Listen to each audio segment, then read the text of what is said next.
안녕하세요, 오토캐스트 신승입니다. 저는 세상에 아주 많은 다양한 차량이 있지만 이 완벽한 차는 없다고 생각하는데요, 각 차량의 장점과 단점을 하나하나씩 비교해보는 시간, 일장일단을 가져볼까 합니다. 오늘 준비된 차량은 KG 모빌리티의 토레스 EVX입니다. 저와 함께 한번 살펴보시죠.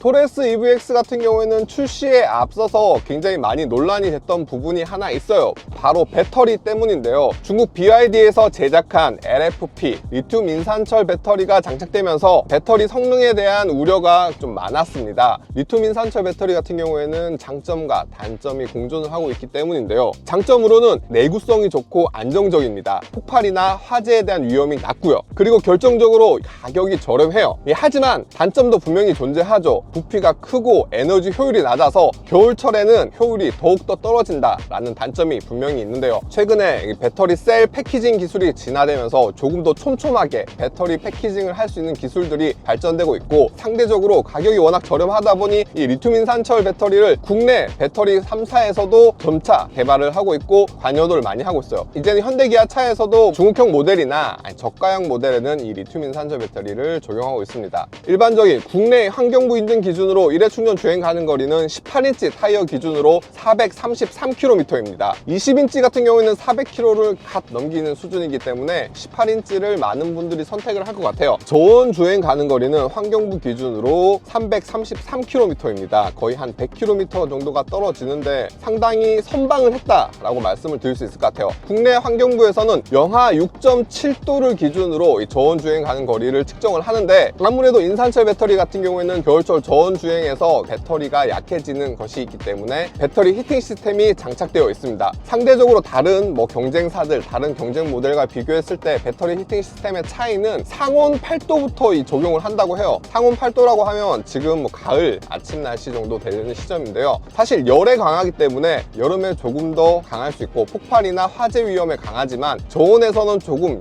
연약할 수 있는, 효율이 떨어지는 약점이 가지고 있는데, 배터리 히팅 시스템, 배터리 열관리 시스템을 통해서 이런 저온 주행 가는 거리를 한층 늘렸어요. 그럼에도 불구하고 완전히 의혹이 가시지 않는다라고 하실 수 있어요. 왜냐하면 광주나 대구, 부산과 같은 남쪽 지방에서는 이 차가 굉장히 높은 저온 주행 가는 거리를 유지할 수 있겠지만, 극한으로 온도가 떨어지는 철원과 같은 지역에서도 배터리 열 관리가 잘 될 수 있을지는 온도가 더 떨어진 다음에 테스트를 한번 해보도록 하겠습니다. 그리고 이 12.3인치 디지털 계기판과 12.3인치 디스플레이 두 가지가 이렇게 장착되어 있는데, 최근 현대기아 차에서 내세우고 있는 커브드 형식은 아니고 중앙에 있는 디스플레이 부분이 살짝 더 운전자 쪽으로 약간 꺾여 있습니다. 지금 제가 봤을 때 둘의 밝기가 조금 달라요. 발열도 서로 다르고요. 서로 다른 디스플레이 패널이 적용됐을 수도 있겠다 라고 생각이 듭니다. 이거는 제가 체크를 해봐야 될 것 같아요. 직관적이고 다양한 정보들을 바로바로 제공하고 있습니다.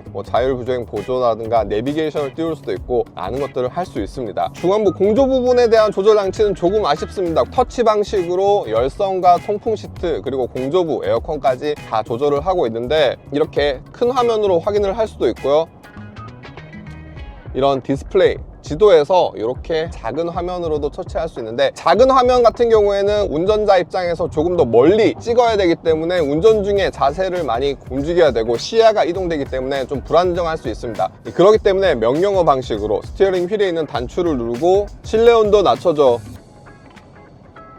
이렇게 21도에서 20도로 한 단계 낮아지고, 실내 온도 공조 장치 같은 경우에는 온도 설정이나 바람 세기들을 음성 인식으로 조절할 수 있기 때문에 이러한 부분들은 이렇게 조절을 하시면 될 것 같고, 상대적으로 조금 아쉬운 부분은 통풍 시트, 열선 시트 같은 경우에는 여전히 음성 인식이 아니라 터치 방식으로 조작을 해야 된다는 점은 기억하셔야 될 것 같습니다. 내비게이션 같은 경우에는 길 안내뿐만 아니라 EV, 전기차에 최적화된 주변의 전기차 충전소의 위치라든가 아니면 가까운 충전소, 이런 것들도 다 표현을 하고 있기 때문에 전기차를 위한 정보가 잘 제공되고 있습니다. 시작부터 풀토크를 발휘할 수 있는 전기차이기 때문에 이 전반적인 주행 성능은 내연기관 모델보다 한층 앞선 모습을 보여주고 있습니다. 이 차가 어떻게 보면 쌍용차를 포함해서 두 번째 양산 전기차인데, 이 정도의 수준의 주행 질감을 제공한다는 것은 굉장히 많은 진보가 있었다라고 말씀드릴 수 있을 것 같습니다. 근데 아쉬운 점이 있다면 아무래도 지상고가 높고 배터리가 아래 깔려있기 때문에 무게중심이 아래쪽에 있는 것은 분명하지만, 경쟁 모델들과 비교해서 무게중심이 무게중심이 조금 높아서 그런지 차선 변경을 급격하게 한다던가 와인딩을 할 때는 약간 출렁거리는 느낌.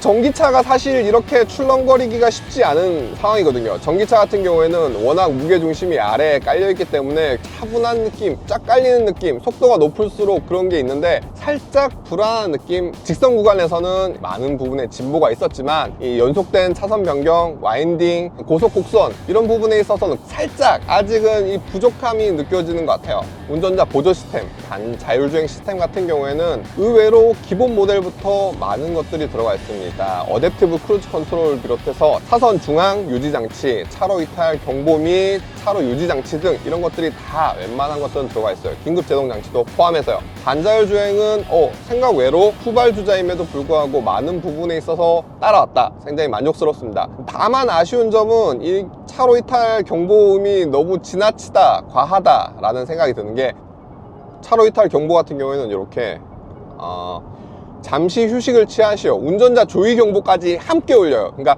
차선을 이탈했다고 경보를 주는 것과 더불어서 운전자 주의 경보까지 같이 하다 보니까 경보가 음이 2배로 오랫동안 더 울리기 때문에 차선을 변경했다고 함께 울리는 것이 아니라 이 둘을 좀 구분하면 어땠을까, 좀 경보음을 확연히 많이 과하게 주는 것 같은 느낌이 있습니다. 그럼에도 불구하고 안전사양에 대한 옵션 구성은 상당히 만족스럽습니다. 주행 모드에 있어서 조금 아쉬움이 있습니다. 이 차 같은 경우에는 주행 모드를 변경하기 위해서는 센터 디스플레이를 이렇게 내려서 여기 드라이브 모드 요걸 클릭을 해야 바뀌어요. 뭐 컴포트, 스포츠, 에코, 그리고 컴포트에서 길게 누를 경우 윈터, 이렇게 계기판 아래 작게 드라이브 모드가 바뀌는데, 이 같은 경우에 직관성이 좀 많이 떨어진다고 해야 될까요? 전반적으로 이 주행 모드를 바꾸는 데 있어서 다른 뭐 기어 노브라든가 스티어링 휠에 있는 버튼들에 대한 조작감들은 그렇게까지 불만이 없지만, 유일하게 한 가지 불만이 있다면 주행 모드를 변경하는 조금 더 직관적인 방법을 좀 제공했으면 어땠을까 라는 것들이 아쉽습니다. 저 같은 경우에는 주행 모드를 생각 외로 운전을 하면서 좀 자주 바꾸는 편이기 때문에 이 부분에 있어서는 조금 아쉬운 것 같아요.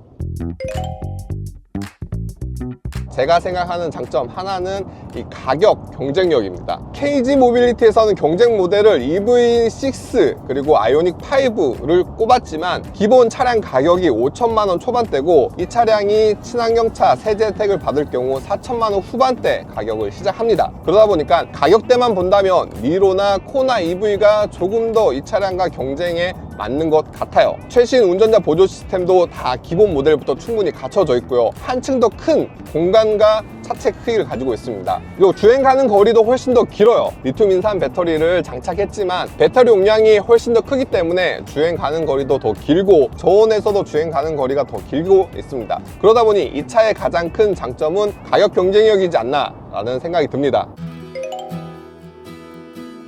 제가 꼽은 단점은, 단점이라기보다는 아직 실현되지 않았지만 이 물음표, 의문표가 붙는 것 중에 하나가 바로 서비스입니다. KG 모빌리티는 쌍용차 시절부터 이렇게 우여곡절이 많았고 경영 정상화에 대한 시간을 걷다 보니까 전기차에 대한 투자가 조금 미흡할 수밖에 없고 기술에 대한 노하우가 축적이 늦을 수밖에 없어요. 그러다 보니 코란도, 이모션에 이어서 이 두 번째 전기차이지만 서비스 부분에 있어서 약점을 드러내고 있습니다. 물론 현대 기아차나 전기차를 파는 다른 수입 브랜드에서도 전기차 서비스 부분에 있어서 약점을 드러내고 있어요. 완전하지 못하다. 쉐보레 볼트나 아니면 르노에 대한 전기차 구매하시는 분들도 이 전기차 서비스에 대해서 불만을 많이 표하셨습니다. 그런데 KG 모빌리티는 기존의 업체들보다 더 많은 약점을 드러냈어요. 가장 큰 사례로 바로 직전에 출시됐던, 바로 지난해 출시됐던 코란도 이모션 같은 경우에는 배터리 공급 문제가 있어서 국내 실질적으로 계약 대비 판매된 대수가 100여 대를 겨우 넘긴 굉장히 낮은 수준의